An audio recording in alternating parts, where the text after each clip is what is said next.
7.5 సంవత్సరము ఆయన ఏలుతాడు, పరిపాలిస్తాడు. దాన్ని ఏలినాటి శని అంటున్నాం. ఏవో కారణాల చేత, అంటే బయట కష్టపడి కార్యాలయంలోనో ఉద్యోగంలోనో ఇంట్లో చేసుకోవాల్సిన పనులు కూడా పని వాళ్ళ సహకారం లేకపోవడం వల్ల వీళ్ళే చేయాల్సి ఉంటుంది. కుటుంబంలో కూడా ఒక రకమైనటువంటి ఇబ్బందులు వస్తూ ఉంటుంది. పనులు సరగవు, అనుకున్న పని ఏదో ఒక చిన్న పనే ఉంటుంది. మనం ఈ పని కాస్త సాయంత్రం లోపల వచ్చే లోపల పూర్తి చేయని చెప్పిపోతాం, వాళ్ళు చేయరు.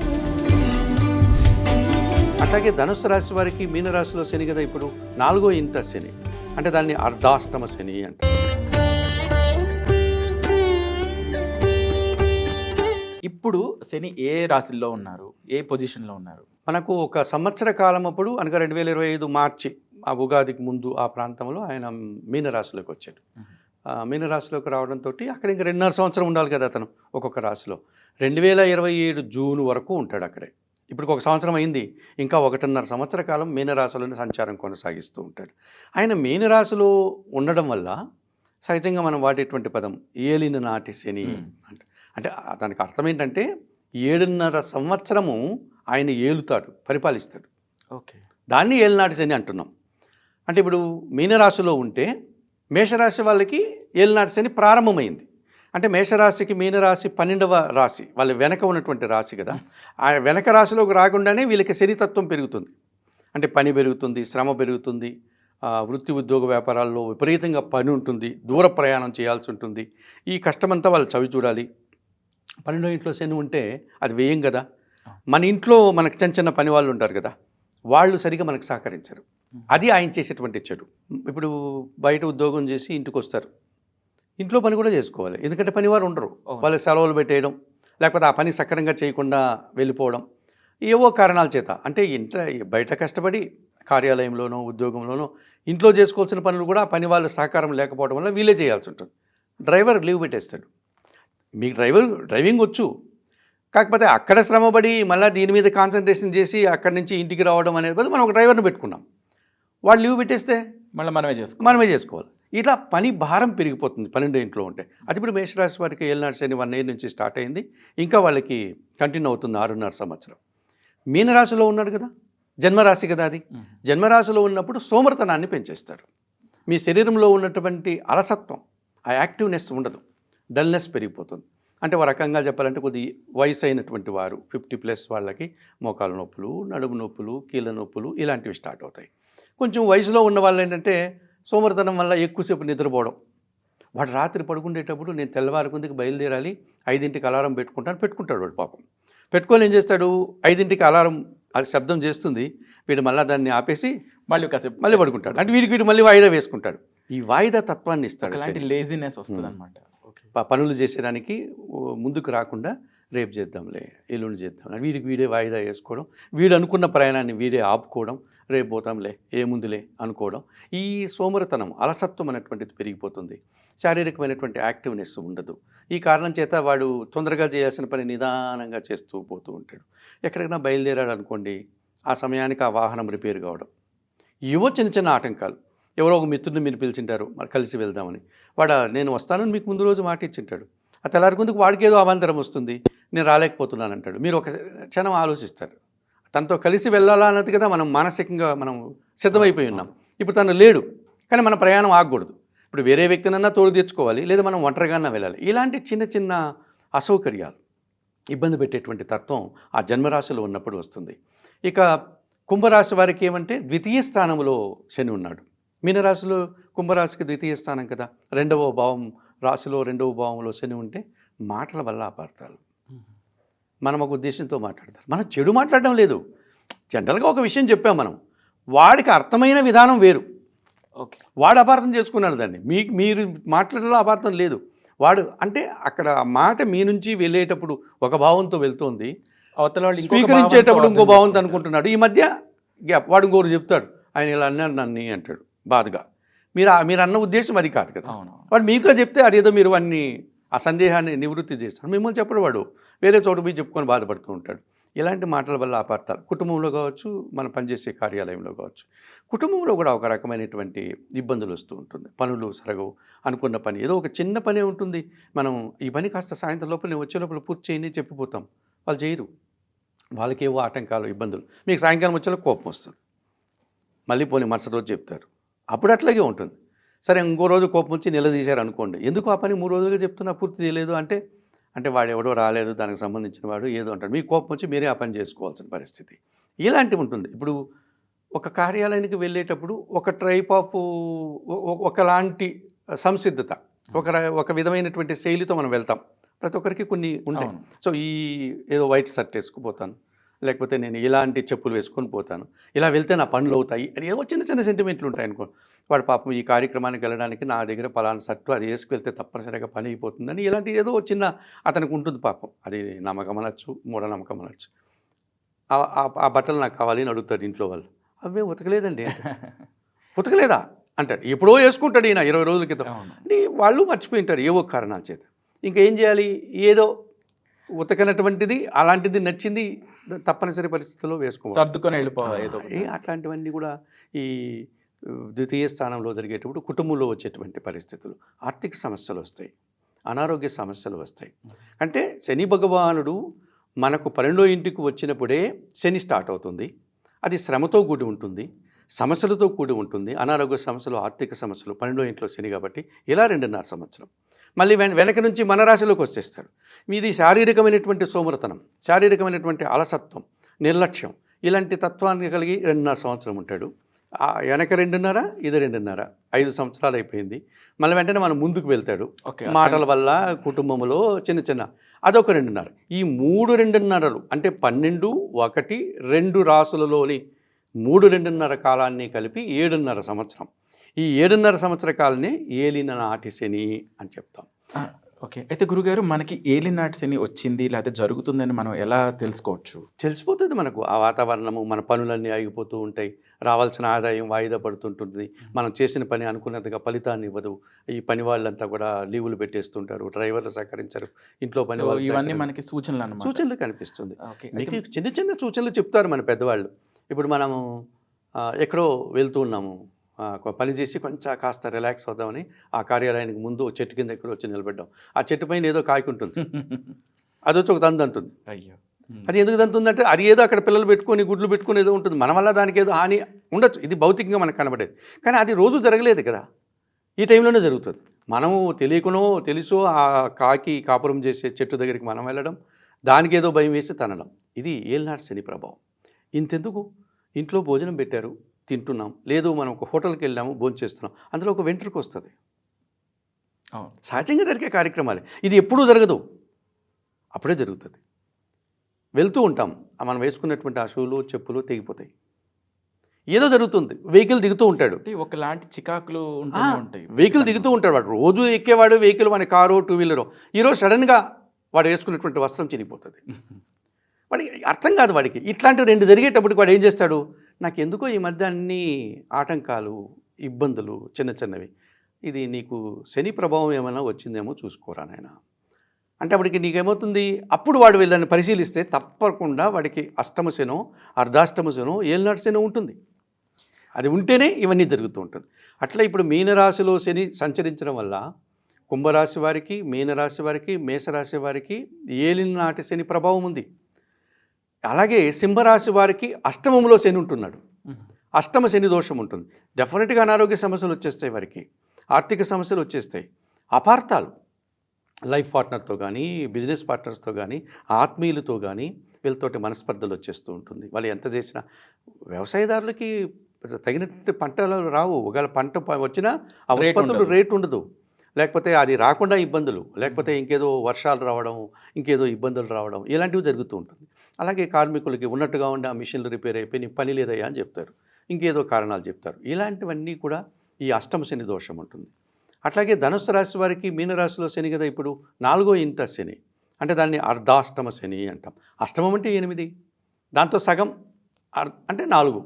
ఈ 4వ ఇంట శని ఉన్నప్పుడు ఉదర సంబంధమైనటువంటి అనారోగ్యాలు వస్తుంది. అంటే శని భగవానుడు జీర్ణకారకుడు, డైజెషన్ అక్కడ ఇబ్బంది పెడతాడు.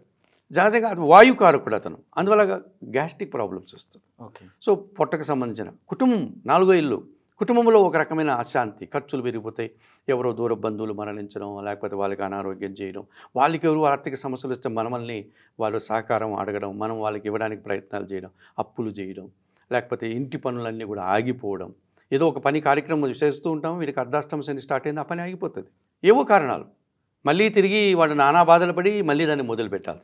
ఇలాంటి సమస్యలన్నీ కూడా ఇప్పుడు ధనుసు రాశి వారికి 4వ ఇంట అర్ధాష్టమ శని ఉంది, సింహరాశి వారికి అష్టమ శని నడుస్తోంది, మీనరాశిలో శని, అలాగే కుంభరాశి వారికి ద్వితీయంలో శని నడుస్తోంది, మీనరాశి వారికి జన్మరాశిలో శని నడుస్తుంది, మేషరాశి వారికి వ్యయములో ఏలినాటి శని ఇప్పుడే ప్రారంభమైంది. వీళ్ళందరికీ కూడా శని భగవానుడు కొన్ని ఇబ్బందులు ఇచ్చేటువంటి వాతావరణం కనిపిస్తుంది. అయితే మీరు అడిగిన ప్రశ్న, శని భగవానుడు ఎవరికి ఏమన్నా మంచి చేయడా? డెఫినెట్గా చేస్తాడు.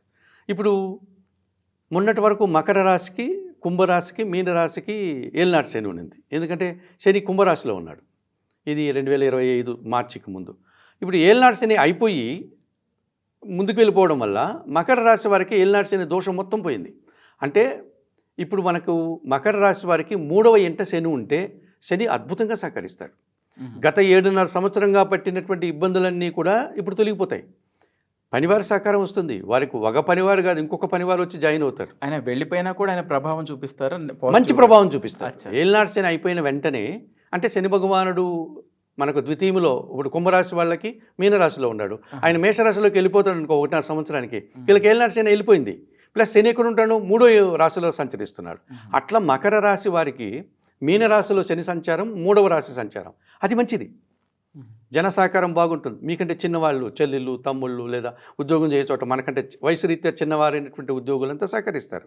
పనివారి సహకారం ఉంటుంది. వ్యవసాయ రంగంలో మంచి ఫలితాలు వస్తాయి. ఆ పండిన పంటకు, ఉత్పత్తులకి మంచి ఖరీదు పలుకుతుంది, ఆదాయం బాగుంటుంది. ఇలా మనం అనుకున్న పనులన్నీ తొందరగా చేయొచ్చు. సో 3వ ఇంట శని మనకంటే 3వ భావంలో రాశిలో ఉండేటప్పుడు ఆ శని భగవానుడు బాగా సహకరిస్తాడు, చాలా పనులు పూర్తి చేసుకోవచ్చు. అందుకే చెప్తూ ఉంటాం, నీకు ఏలినాటి శని అయిపోయిందయ్యా, 2.5 సంవత్సరాలు నువ్వు అనుకున్న పనులన్నీ చకచకా చేసేసుకో, ఏదో పెండింగ్ పెట్టుకుంటే ఇంటి పనో లేకపోతే ఇంకొకరో ఇలాంటివన్నీ పూర్తి చేసుకో అని చెప్తూ ఉంటాం. అట్లాగే శని భగవానుడు లాభస్థానంలో ఉండేటప్పుడు మంచి ఫలితాలను ఇస్తాడు. ఇప్పుడు వృషభ రాశి వారికి మీనరాశిలో శని లాభస్థానం, అంటే 11వ ఇల్లు. సో పనివారి సహకారం బాగుంటుంది, వ్యవసాయదారులకు బాగుంటుంది, కార్మికులకు బాగుంటుంది, రావాల్సిన ఆదాయం వస్తూ ఉంటుంది. వృత్తి ఉద్యోగ వ్యాపారాల్లో మనకు రావాల్సినటువంటి ఇంక్రిమెంట్లు కానీ, బోనస్లు కానీ అవి వస్తాయి. ఉద్యోగంలో పదోన్నతులు వస్తుంది. వీడు ఎప్పటి నుంచో అనుకుంటూ ఉంటాడు, నాకు ఈ పని చేయడం అంటే ఇష్టం, ఆ పని నాకు అప్పచెప్పట్లేదు వాళ్ళు, అక్కడ పనిచేసే మా పై అధికారులు అనే భావన ఉంటుంది చూసారా, అటువంటి వాళ్ళకి తప్పకుండా ఆ స్థానంలో తీసుకెళ్ళి కూర్చొని పెడతారు వాళ్ళ అధికారులు. ఇక నువ్వు ఇక్కడ చెయ్యి అంటాడు, వాడికి ఇష్టం కదా ఎప్పటి నుంచో. సో వాడు ఆనందంగా పని చేస్తాడు. అంటే పని చేసేటప్పుడు మనకు కావాల్సింది ఒక రకమైన సంతృప్తే కదా. ఆ పనిలో సంతృప్తి ఉంటే వాడు ఇంకా ఎక్కువ చేస్తాడు కదా. అటువంటిది లాభస్థానంలో శని ఉండేటప్పుడు మంచి ఫలితాలు రావడానికి.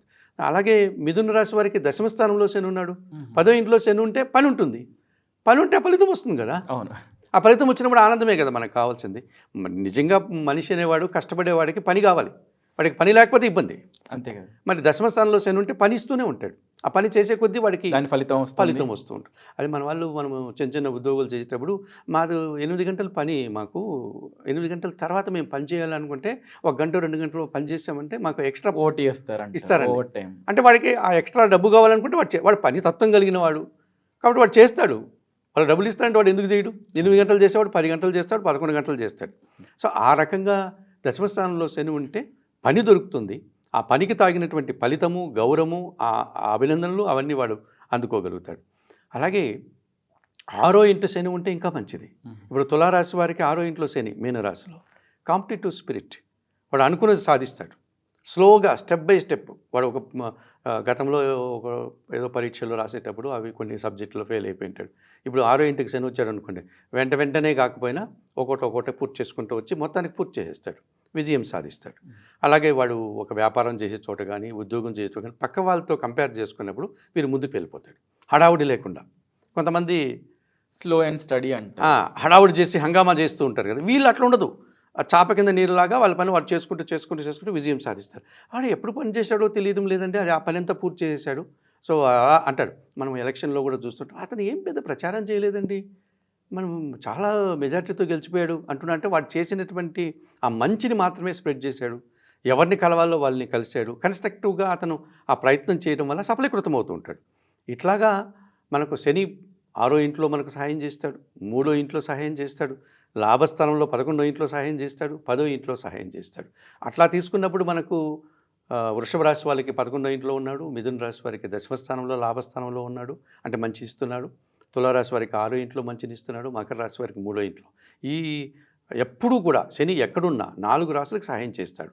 ఆ 4 రాశులు ఏవి అంటే శని 3వ ఇంట్లో ఉన్నప్పుడు వీళ్ళకి సహాయం అవుతుంది, అలాగే శని 6వ ఇంట్లో ఉన్నప్పుడు వీరికి సహాయం అవుతుంది, శని 10వ ఇంట్లో సంచారం చేసేటప్పుడు వారికి మంచిదవుతుంది, శని 11వ ఇంట్లో ఉన్నప్పుడు మంచి లాభాలను అందిస్తాడు. మిగతా రాశుల వారికి మధ్యస్థ రకమైనటువంటి ఇబ్బందులు. ఇప్పుడు మనం ఏలినాటి శని 3 రాశులకు చెప్పాం. ఎవరు? కుంభ, మీన, మేషరాశులు. అలాగే ధనుసు రాశికి అర్ధాష్టమ శని అన్నాం, సింహరాశి వారికి అష్టమ శని అన్నాం. ఈ 8 రాశులకి ప్రతికూల ఫలితాలు, నెగిటివ్ ఫలితాలు ఇస్తున్నాడు. అట్లాగే మేషరాశి వారికి, మిథున రాశి వారికి, తులారాశి వారికి, మకర రాశి వారికి లాభాలను ఇస్తున్నాడు. మిగతా రాశుల వారికి ఆయన కొంచెం మిశ్రమ ఫలితాలు ఇచ్చేటువంటి అవకాశం. మిగతా రాశులు ఎవరున్నారు మనకు? ఇప్పుడు కర్కాటక రాశి తీసుకున్నామండి. కర్కాటక రాశి వారికి 9వ ఇంట్లో శని ఉంటాడు, కొన్ని మంచి పనులు చేస్తాడు, కొన్ని వ్యతిరేక ఫలితాలు రావడానికి అవకాశం. ఇక సింహరాశి వారికి అష్టమ శని అన్నాం, వృశ్చిక ఉంది. కన్యా రాశి వారికి సప్తమంలో శని ఉంటాడు, 7వ ఇంట్లో. ఆ జీవిత భాగస్వామితో చిన్న చిన్న మనస్పర్ధలు, పనివారి సహకారం లేకపోవడం, ఒకసారి పని జరుగుతూ ఉంటుంది. మీరన్నట్టుగా వృశ్చిక రాశి వారికి పంచమ స్థానంలో ఉంటాడు, అంటే ఆలోచనలో పెద్ద కలిసి రాదు. మనం ఒక పని అనుకుంటాం, రాత్రంతా ఆలోచించుకుంటాం, తెల్లారితో ఆ పని చేసేటప్పుడు చిన్న చిన్న ఆటంకాలు వస్తుంటుంది. సంతానం విషయంలో ఈయన చెప్పింది వారికి అర్థం కాకపోవడం, వారు చేసే పనులు ఈయనకి నచ్చకపోవడం, ఇలాంటి చిన్న చిన్న, లేకపోతే మన ఆత్మీయులతో చిన్న చిన్న మనస్పర్ధలు, అవి కొంచెం మిశ్రమ ఫలితాలు రావడానికి అవకాశం ఉంటుంది. ఇలా ఈ రకమైనటువంటి ఇబ్బందులు కొన్ని రాశులకి వస్తుంటాయి. అయితే గురుగారు, మనం ఏలినాటి శని కానీ ఏది మీరు చెప్పారో అర్ధాష్టయం కానీ మనం తప్పించుకోలేం, కానీ ప్రభావాన్ని తగ్గించుకునే అవకాశాలు ఉంటాయి అంటారా? ప్రభావాన్ని తగ్గించుకోవచ్చు. అదే మనం ముందే అనుకున్నాం కదా, శని భగవానుడు కర్మకారకుడు. ఆయన వచ్చాడంటే మనం ఆ ఫలితాన్ని అనుభవించాలి. మంచి ఇచ్చినా తీసుకోవాలి, చెడు ఫలితాలను ఇచ్చినా దాన్ని రుణం తీర్చుకుంటున్నాము అనే భావనతో మనం పనిచేస్తే బాధగా అనిపించం మనకు. ఎందుకంటే తప్పించుకొని పారిపోలేము. మనము ఒక వ్యక్తి దగ్గర మనం డబ్బులు తీసుకున్నాం, రుణపడ్డాం, ఎప్పటికైనా దాన్ని తీర్చాల్సిందే, ఇవ్వాల్సిందే. మరి అది ఎంత తొందరగా తీసుకుంటే అప్పుడు నువ్వు అంత సంతోషంగా ఉంటావు కదా, అంత రిలాక్స్గా ఉంటావు కదా. అట్లాగా శని భగవానుడు వచ్చాడంటే ఆ పనులు చకచకా చేసేసావనుకో, ఆ రుణభారం తీరిపోతుంది, అప్పుడు సంతోషంగా నువ్వు ఉండగలుగుతావు. కనుక శని వచ్చినప్పుడు తప్పించుకోవడానికి లేదు, కానీ తీవ్రతను తగ్గించుకోవచ్చు. దానికి పరిహారాలు చెప్పారు, మన జ్యోతిష్ శాస్త్రంలో చెప్పారు. ఈవెనకి ఈ శని భగవానుడికి సంబంధించినటువంటి ఆలయాలు ఉన్నాయి మనకు, చాలా పెద్ద పెద్ద ఆలయాలు, ప్రాచీనమైనటువంటి ఆలయాలు ఉన్నాయి. తమిళనాడులో మీకు కుంభకోణం అనేటువంటి అది కొంచెం పుణ్యక్షేత్రం లాంటిదే. ఆ కుంభకోణానికి పరిసర ప్రాంతాల్లో నవగ్రహ టెంపుల్స్ ఉంటాయి, 9 గ్రహాలకి టెంపుల్స్ ఉంటాయి. సూర్య భగవానుడి దగ్గర నుంచి చంద్రగ్రహము, కుజగ్రహము, బుధగ్రహము, గురువు, శుక్రుడు, శని, రాహు, కేతులు, ఇలా 9 గ్రహాలు. కుంభకోణం సెంటర్ పాయింట్. మనం అక్కడి నుంచి 40 కిలోమీటర్లు, 50 కిలోమీటర్లు ఒక్కొక్క గ్రహాల ఆలయం ఉంది. తిరునల్లారు అని ఒక ఊరుంది, నాకు తెలిసి ఒక 60-65 కిలోమీటర్లు ఉంటుంది కుంభకోణం నుంచి. శనీశ్వర ఆలయం ఉంది. ఇది ఎప్పటిది అంటే నలదమయంతులకి శని దోషాన్ని నివారణ చేసినటువంటి ఆలయంగా దానికి స్థల ప్రాణం ఉంది. అంటే ఏ యుగం నాటిదో మనం ఊహించుకోవచ్చు. ఓ పెద్ద కోనేరు, ఒక శివాలయం లాగా ఉంటుంది. అక్కడ మనము సహజంగా మీరు ఎక్కడైనా శని విగ్రహాలు చూస్తుంటే ఒక నల్లటి రాయి, అదే శని స్వామి అని చెప్తూ ఉంటారు కదా. ఈడ అట్లా ఉండదు. నేను చెప్పినటువంటి తిరునల్లారులో మామూలు స్వామిలాగానే ఉంటాడు. మనకు శివుని గుళ్ళో స్వామి ఎట్లా ఉంటారో అట్లాగా ఈయన స్వామి రూపమే ఉంటుంది. మనం నవగ్రహాల్లో పెట్టినప్పుడు చూస్తాం కదా, అలాంటి శని స్వామి విగ్రహం ఉంటుంది. ఆయనకి నిత్య పూజలు జరుగుతాయి అక్కడ, అర్చనలు, అభిషేకాలు, ధూపదీప నైవేద్యాలతో హారతులు అన్నీ జరుగుతూ ఉంటాయి. ఆయన దర్శనం, ఆయన వాహనం కాకి. సో అది కూడా అక్కడే ఉంటుంది. అదొక చిన్న ఆలయం కట్టున్నారు. అక్కడ వెళ్ళి స్వామివారిని దర్శనం చేసుకోవడం, మాకు అందుబాటులో అక్కడ ఏ పూజలు ఉంటాయో ఆ పూజలు నిర్వర్తించుకోవడం. ఈ గుడికి వెళ్ళకముందే కోనేటిలో స్నానం చేసి వెళ్ళాలి. అక్కడ తడి బట్టలతో మనం కోనేటిలో మునిగి ఆ బట్టలంతా అక్కడే ఆ కోనేటిలో గట్టును వదిలేసి మంచి బట్టలు కట్టుకొని నేరుగా గుళ్ళోకి వెళ్ళాలి. సోమవారి దర్శనం అయిపోయిన తర్వాత అక్కడి నుంచి ఆ గుళ్ళోని ఒక నువ్వుల నూనె దీపం వెలిగించి దండం పెట్టుకొని తిరిగి వచ్చేస్తే చాలా వరకు శనిదోష నివారణ తగ్గడానికి ఆ తీవ్రత. అంత దూరం వెళ్ళలేము, ఎక్కడో తమిళనాడు అంటున్నారు అంటే మనకు అందుబాటులో కూడా ఉంటాయి. శివాలయాల్లో కానీ ఇతరత్ర నవగ్రహాల్లో శని ఉంటాడు. శనివారం రోజు ఆయనకి తైలాభిషేకం నిర్వర్తించడం, లేకపోతే శని స్తోత్రాలు చదువుకోవడం. శని భగవానుడు మనం వయోవృద్ధుడు అని చెప్పాను కదా, మన ఇంట్లో మన చుట్టుపక్కల ఎంతమంది వయోవృద్ధులు ఉంటారు, వారికి ఎంత అనుభవం ఉంటుంది, వాళ్ళ జీవితాంతము వాళ్ళు ఆ అనుభవాన్ని అంతా పెట్టుకొని ఉంటారు. కానీ వాళ్ళతో మనం మాట్లాడు, మనం చాలా మోడర్న్ కదా, వాళ్ళని నిర్లక్ష్యంగా చూస్తూ ఉంటాం. వాళ్ళు పిలిచినా ప్రేమ కొద్దీ మన మనమడు లాంటి వాడు రే రారా నాన్న అని చెప్పి పిలిస్తే ఉండు తాతయ్య నాకు అర్జెంట్ పని ఉంది, వేరే ఏదో ఫ్రెండ్స్తో తిరగాలి, క్రికెట్ ఆడాలి, ఏదో ఇంతే కదా ఉంటుంది వాడికి, ఇంకేం ఉండదు. వాళ్ళ దగ్గర వెళ్ళి కూర్చొని కొంచెం వాళ్ళ కబుర్లు వినాలి. నీకేం కావాలి, నీకు ఏదన్నా ఫ్రూట్స్, వాళ్ళని సంతృప్తి పరిస్థితి, మీకు ఏదైనా మెడిసిన్స్ కావాలా, నేను తెచ్చిస్తాను అనుకో. ఒక 20 మినిట్స్ 30 మినిట్స్ నా మనవడాల నా దగ్గరకు వచ్చింది, నా బాధలు వినింది, వాళ్ళకి మనతో చెప్పాలని ఎన్నో విషయాలు ఉంటాయి. అది విని వాళ్ళకి కావాల్సిన ఏదైనా ఏర్పాట్లు చేశామంటే శని భగవానుడు అనుకూలిస్తాడు. గోవులకు ఆహారం పెట్టచ్చు మనం, గోశాలలు ఉంటుంది, లేకపోతే రైతులు నిరంతరం పెంచుకునేటువంటి గోవులు ఆ ఎడ్లకి వాటికి వెళ్ళి ఆహార పానీయాలు అందించడం, ఈ పని చేయవచ్చు. నిరుపేదలు వారికి ఆహారం శనివారం రోజు ఇవ్వచ్చు. ఇవన్నీ కూడా శని దోషం నుంచి బయటపడడానికే. సహజంగా మన వాళ్ళు ఏమంటారంటే నువ్వులు దానం చేయడము, నువ్వులు సంబంధించిన నూనెలో అవే చెప్తూ ఉంటారు. అవే కాదు, శని భగవానుడు నల్లని వాడు అని మనం అనుకున్నాం కదా. సో నల్ల ద్రాక్ష దొరుకుతుంది మనకు, నేరేడు పళ్ళు దొరుకుతాయి, అవి తీసుకెళ్ళి శనివారం రోజు దానం చేయొచ్చు. మనం తింటారు కదా అవి. నువ్వులు ఎంత తీసుకుంటారు వారు, 25 గ్రామ్స్ తీసుకుంటే ఏదో కార్యక్రమాలకి ఆ బ్రాహ్మణోత్వంలో ఉపయోగం, అంతకుమించి దాని ప్రయోజనం ఉంటుంది, పడేస్తారు. ఇది ఒక 1/2 కేజీనో 1 కేజీనో నల్ల ద్రాక్ష నేరేడు పళ్ళు తీసుకెళ్ళి ఇస్తే వాళ్ళు తింటారు. అది వాళ్ళ ఆరోగ్యానికి మంచిది, మనకు ఆ శని దోషం నుంచి బయటపడడానికి అవకాశం ఉంటుంది. ఇలా గోవులకు శనివారం రోజు ఆహార పానీయాలు, వయోవృద్ధులకి సహాయం చేయడం, వారితో మాట్లాడడం, నల్లద్రాక్ష నేరేడు పళ్ళు దానం చేయడం, శనేశ్వర ఆలయాలకు వెళ్ళడం. ఒకవేళ శనేశ్వర ఆలయాలకు వెళ్ళే అంత ఓపిక సమయం మీకు లేదనుకోండి, శివాలయానికి శనివారం రోజు వెళ్ళండి. శివునికి అభిషేకం చేసినా శని భగవానుడు మనకు అనుకూలిస్తాడు. ఆంజనేయ స్వామిని ఆరాధించినా శని భగవానుడు మనకు అనుకూలిస్తాడు. కాకపోతే మీరు శనివారం రోజు చేయాలి, చేస్తే ఆ దోష నివారణకు విపరీతంగా మనకు ఉపయోగపడుతుంది. ఇలాంటివి అనేకమైనటువంటివి ఉన్నాయి. వస్త్రదానం చేయవచ్చు. నల్లటి గొడుగులు, ఇప్పుడు మనకి ఎండాకాలం వచ్చేస్తుంటుంది, ఆ నల్ల గొడుగులు నలుపు రంగు శని భగవానుడు కదా. సో పాపం పేదవాళ్ళు ఉంటారు, కొనుక్కోలేరు, అట్లాగే ఎండలో నడిచిపోయి వస్తుంటారు, వాళ్ళకి దానం చేయాలి, ఒకరికి ఉపయోగపడాలి. అలాగే శని భగవానుడు అంటే మనకు ఈ చర్మ సంబంధమైనటువంటి వాడు. మన చెప్పులంతా అవే కదా, చెప్పులు దానం చేయొచ్చు.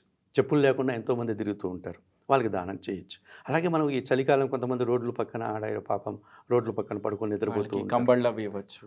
మనమే కప్పేయడమే, నేను ఇచ్చినానని చెప్పాల్సిన పని లేదు. పబ్లిసిటీ అవసరంలో మనం అది తీసుకెళ్ళి ఆ దుప్పట్లు ఒక టవలు వాడికి కప్పు చేస్తే తెల్లారిలేసి వాడు ఎవరో మహానుభావుడు వచ్చాడని ఆనందిస్తాడు. వాడు మనం ఇచ్చినటువంటి ఆ చిన్న సహాయాన్ని వాడు అనుభవిస్తే మనకు ఫలితం వస్తుంటుంది. ఇలాంటివి ఎన్నైనా చేయవచ్చు. అవసరమైన వాడికి అవసరమైనటువంటి వస్తువులు ఇచ్చి వాడిని మనం చేతనైనంతగా మనం చేయగలుగుతామంటే తప్పకుండా మనకు ఒక శనే కాదు, ఏ గ్రహమైనా ఏ సమస్య అయినా మన నుంచి తొలగాలంటే మనం పుణ్యఫలాన్ని పెంచుకోవాలి. పుణ్యఫలం ఎక్కడి నుంచి వస్తుందంటే పరోపకారం. ఆ పరోపకారం కూడా మన కష్టపడిన ఆదాయంలో నుంచి. 100 రూపాయలు మీరు సంపాదిస్తే 20 రూపాయలు మంది కాదనుకోవాలి, అదే మనకు పుణ్యఫలం.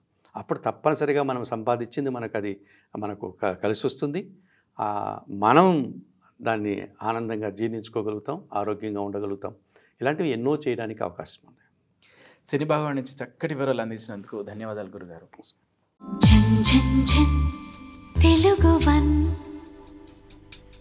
రమ్మంది తెలుగు వన్.